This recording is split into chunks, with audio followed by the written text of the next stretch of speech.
कुछ छात्रों, आज 9th क्लास के केमिस्ट्री का है, पहला चैप्टर का टॉपिक है संगलन।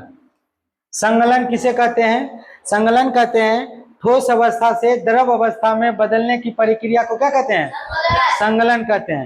यानी कि ठोस अवस्था से द्रव अवस्था में बदलने की प्रक्रिया क्या कहते हैं? संगलन कहते हैं। संगलन में उसके बाद गलनांक। गलनांक किसे कहते हैं? तो देखो, गलनांक का परिभाषा बताए थे कि वायुमंडलीय दाब पर वह निश्चित ताप, वायुमंडलीय दाब पर वह निश्चित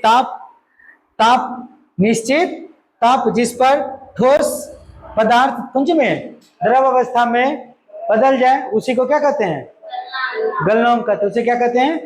गलनांक कहते हैं। उसी तरह से क्वथनांक का परिभाषा है वायुमंडलीय दाब पर वह निश्चित ताप जो द्रव अवस्था से वाष्प अवस्था में क्या हो, बदल जाए, उसी को क्या कहते हैं? क्वथनांक कहते हैं। किसे क्या कहते हैं? क्वथनांक। कैसे लिखेंगे? बोलेंगे कि वायुमंडलीय दाब पर वह निश्चित ताप जिस पर द्रव वाष्प अवस्था में क्या हो, बदल जाए, उसी को क्या कहते हैं?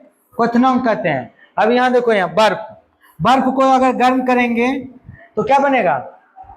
जल बन जाएगा। बर्फ को अगर गर्म करेंगे तो जल बन जाएगा, और जल को जब गर्म करेंगे तो क्या बन जाएगा? वाष्प।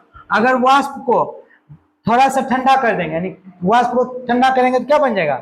जल। जल को ठंडा करेंगे तो क्या बन जाएगा? बर्फ बन जाएगा। बनेगा ना बर्फ। उसी तरह से ठोस है। ये ठोस क्या है? लोहा है। ये ठोस को कितना डिग्री पर गर्म करेंगे? 1530 डिग्री सेल्सियस पर गर्म करेंगे तो कौन अवस्था में बदल जाएगा? द्रव अवस्था में बदल जाएगा। और इसी द्रव को 2430 डिग्री सेल्सियस पर गर्म करेंगे, कौन अवस्था में बदल जाएगा? वाष्प अवस्था में। और उससे कम ताप पर अगर फिर वाष्प को कर देंगे तो क्या बन जाएगा? द्रव बन जाएगा। फिर उससे कम ताप पर तो क्या बन जाएगा? ठोस बन जाएगा। ना बन जाएगा ठोस। इसी तरह से अगला है